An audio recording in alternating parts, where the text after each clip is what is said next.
Hey guys, this is Emi from underdogchance.com and welcome back to my NBA betting model projections for today, Friday, January 5th. Yesterday I had Golden State Warriors plus 3. If you take Golden State plus 3.5, it was a winning bet. I don't know how they lost in last 2 minutes or last minute. I think they were leading by 7 points and then Nikola Jokic scored that 3 pointer. But this is, of course, this has nothing to do with sports betting. This is something I wanted to say because many sports handicapper would say, okay, I took Golden State and I was unlucky at the end because Nikola Jokic scored that 3 pointer. You can check on YouTube. And of course, this has nothing to do with betting. Okay, the bet was not good. Why was not good? Because my qualified bet was plus 3 and the closing line was plus 3.5. So it has nothing to do with luck, with unluck, with bad luck, with Nikola Jokic 3 pointer, with Golden State leading by 7 points. And if you bet on sports and if you understand what I just said, then you can have a chance to win in the long run. Okay, because most bettors whom I talk to, they don't understand this crucial point. Okay, so they will say the team lost in last second. This has nothing to do with betting. Maybe it has to do with sports fans, with watching games, with something like that. But when it comes to betting, the only thing that matters are probabilities, the odds, the spreads. That's all that matters. What happened on the court, it doesn't matter. Okay, so your betting stops when the game starts, unless you bet live. But live betting is completely another thing, and I'm not expert on live betting. But we can talk about this another time. There are a couple of ways how you can bet on live too, but in general, if you understand that your bet stops when the game starts. Okay, so I could say I had bad luck yesterday, but no, I didn't have bad luck because the bet was simply not good. Why was not good? Because I simply lowered the criteria. I could be a little bit more selective, but I will go with less criteria. So I was usually taking totals when it was at least 10-point difference or more, because totals are a little bit more tricky. We can check it. Totals 4-2 so far, but also the line, beating the line is not that good. And I will lower this to 7 points. And today we have 1, 2, 3, 4 qualified bets based on 7-point difference. If you have my betting model, you can change this here. How much difference you're looking for totals, okay? And I lower this. So we will probably see a little bit more qualified bets, but I will adjust it after we will see this place. Okay, I'm a little bit. I just came from gym, so don't look at me. I just came from a shower from a gym. So anyway, let's go to today's projections. The first game, Utah Jazz against Boston Celtics. My projections minus 14, bookmakers minus 14. So the same line, the same is for projected totals, bookmakers totals. So I would stay away from this game. Atlanta Hawks, Indiana Pacers. Based on my projections, Atlanta should be plus 2. They are plus 3.5, so it is 1.5 difference. I was also checking the players. I think Bruce Brown is questionable and one other player. So if this happen, maybe the line will drop to plus 3, plus 2.5 maybe. But this is just speculation from this point. Based on my projections, Indiana is maybe a little bit overrated, but still too close to bookmakers' lines to take a bet. However, the bookmakers total is set at 263 points, which based on my projections is a little bit too high. Usually I would not take this bet because it is still not no, this would be a qualified bet. Okay, this would be because it is 11-point difference, right? It is 11-point difference. So the first qualified bet under 263, but Indiana, they are scoring a lot of points. they easily score 240, 230 points. So I hope they both teams can go below 263. I don't know why so many points are scored these days. More three pointers, pace is much higher. The defenses are not playing that aggressively like they played in the past. Shooters are better, which makes sense as well. But yes, NBA game, they score more and more points. At least I started betting or following betting back then. I was betting on NBA 15 years ago, maybe 20 years ago, but I was not making projections like I do now. I was simply comparing spreads and so two different bookmakers, my local bookmaker and then online bookmakers, even before betting exchanges and those sharp bookmakers appear. And the I remember the spreads and the totals, they were not as high as they are right now. Okay. Later, of course, once I created my own betting models, when I could bet on the betting exchanges, on Pinnacle, on bigger bookmakers, of course, this was completely different. But yes, the total is higher at this point. So, but still, based on my projections, it should be lower. Knicks, Philadelphia, based on my projections, as you see, -7, -6.5.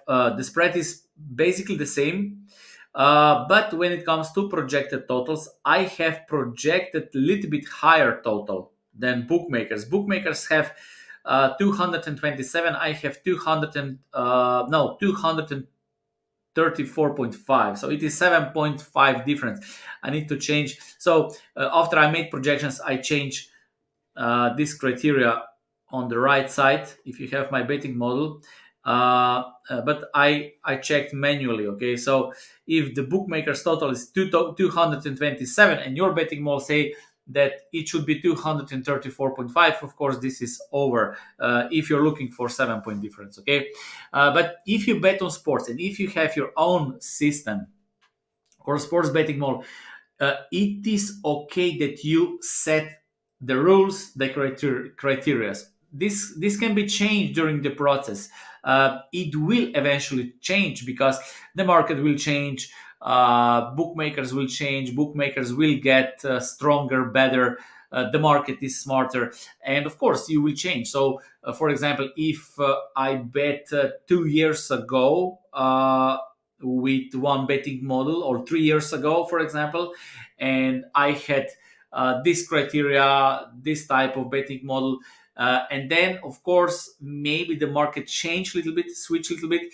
Of course, I can change criteria, I can change a little bit factors or something like that. I can make some tweaks, and it can work amazing. For example, in baseball, you can also see that at some point money lines, we some seasons you will see that money lines are doing great. The other season, first 5 innings will do great. So it is. You always need to have a betting model. You need to track your bets, because this is the only way where you can see the patterns and you can see how you can improve it, tweak it, adjust it, or change it in your favor. Okay, because uh, if you bet based on intuition, you need to be mentally healthy, extremely mentally healthy, and you need to be healthy mentally every single day. This is not possible. That's why we need to have numbers, analysis, and then, as I said, then you have the rules, uh, and you stick to the rules, track your process, track your records, and then of course you can change it. I'm not saying that you should not change it, because I always change it. Okay, this is why I run a betting masterclass, because I want to give the tools and the knowledge to the people, and during in the videos I also show them how they can change these things. And then I see this more as a betting skill or knowledge skill, where you can actually make your projections. And even if something is not doing well at some point, you have enough confidence, enough knowledge, so you can tweak it, adjust it, and then move on, right? This is important. And as I said, right now I lower this criteria with totals, and we will see. And then if I make a profit, my goal is to make 15 units. In NHL, I have 30 units and exit minus 20 units and exit 30 units. But NHL is not my strongest sport, and I do this more with very tiny bankroll just to go with real money. So it is not paper betting. So NHL is not that important for me like other sports. But NHL, I like NHL because of statistics and the other a lot of games, similarities to baseball, but it is pretty challenging, at least for me. Anyway, I didn't find any qualified bet for NHL, so I will not make a video for today in NHL. Okay. Anyway, let's go to the next game. Oklahoma against Brooklyn, -4, -5.5. Based on my projections, maybe small value with Brooklyn to cover 5.5. It is 1.5 difference, which is not good enough for me. Then we have projected total 237. So this is 3.5 difference. It is not good enough. Then we have Washington Cleveland. Bookmakers total is 240. I projected 232. So it is 8 point difference, and my recommended or qualified bet, if you like, is under 240 in this game. Then we have Charlotte Chicago Bulls. Most bookmakers still don't have the lines. There are probably some couple of questionable players.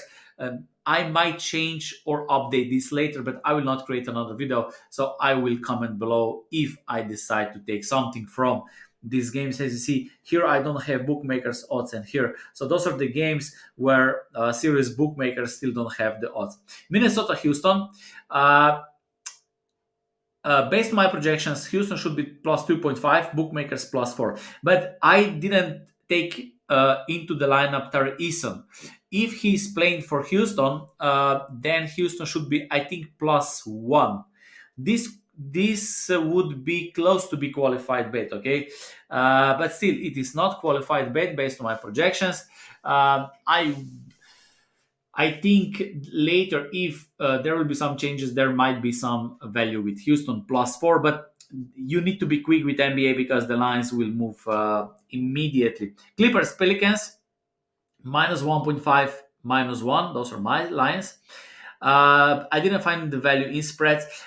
In general, this betting model is very sharp with the spreads. Okay, as I said, in the previous whole season when I was making projections, the betting model beats the line most of the time. ROI was more than 11%, and spreads are most of the times aligned with the bookmaker. So you can find good value bets, but the trickiest thing are the lineups. At this moment are the lineups, because not bookmakers, but the teams always have some questionable players, game time decision players, and I reproject the lines with different lineups. Okay, but I found over in this game over 228.5. If you check my projected line is 237. Bookmakers have 228.5. Okay, so based on my projections, it should be higher scoring game. Then we have 1, 2, 3 games where serious bookmakers don't have the lines, but you can check my lines. But as I said, I didn't check the latest injuries. This is something I would do later when we have new information. Because if, for example, Circa or Pinnacle or Betting Exchange don't have the lines yet, or some other serious bookmakers, if they don't have the lines yet, there is a reason for that. Either because of the market, either because of some injuries or some other information that might come. For example, Golden State Warriors played yesterday against Denver. As I said, I had Golden State plus 3. They lost in the last second, basically in the last second. You can check on YouTube Nikola Jokic against Golden State Warriors. In the last second, he jumped through that ball and it went inside, and they lost by 3 points.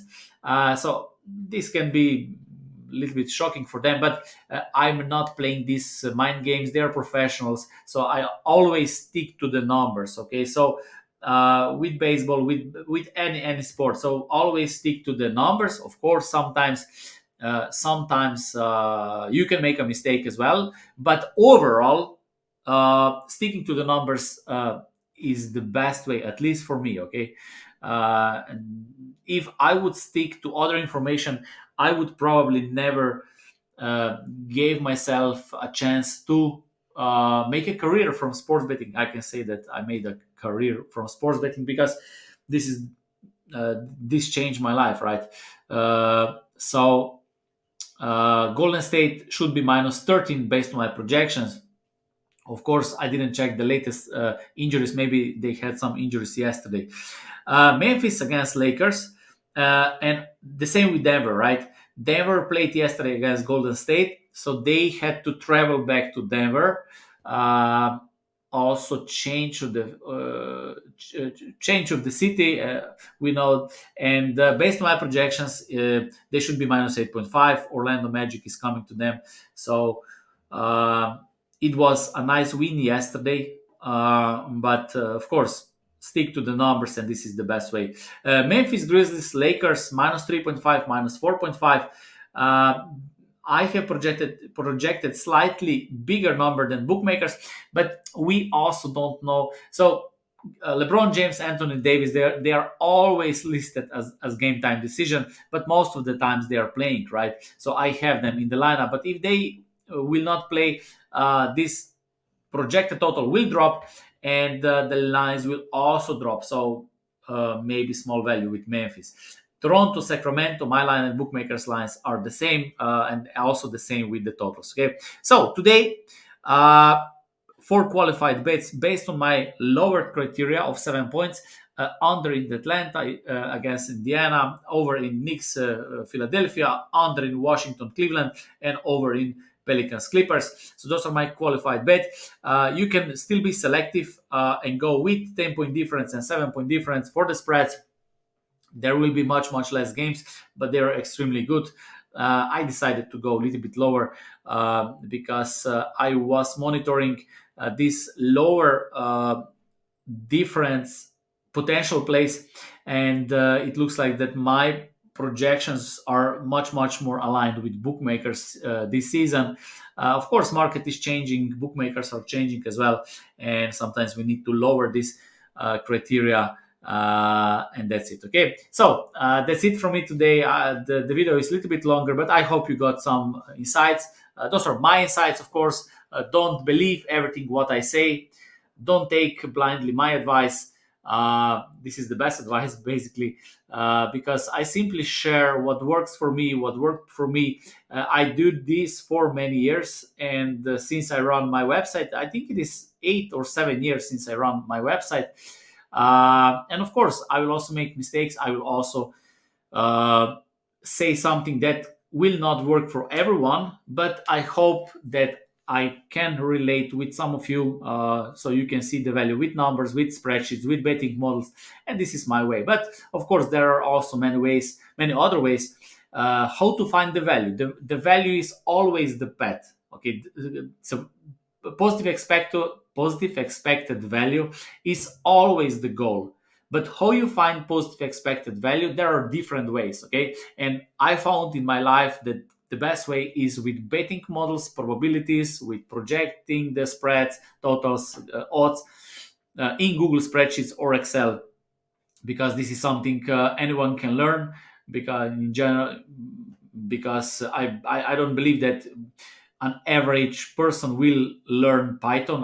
I'm not a developer, so I will not learn and do this. But anyone can learn spreadsheets, and once you have the spreadsheets, then you can do all kind of crazy things with other sports. For example, I have created esports betting model during COVID. I made more than 40 units with during COVID when other sports bettors or handicappers or experts were panicking because they had, I don't know, baseball or basketball or whatever. But the goal is to know the concept. So if at this moment we face some war or I don't know, something back bet or something like that. And let's say that we don't have any sports anymore, and we have only you can bet only on, I don't know, maybe how many rockets are flying from one country to another country, or who will win the war or something like that. So if you know the concepts, you can create a betting model or system, or you know how to analyze, and you will still find, you will look for positive expected value in that competition, right?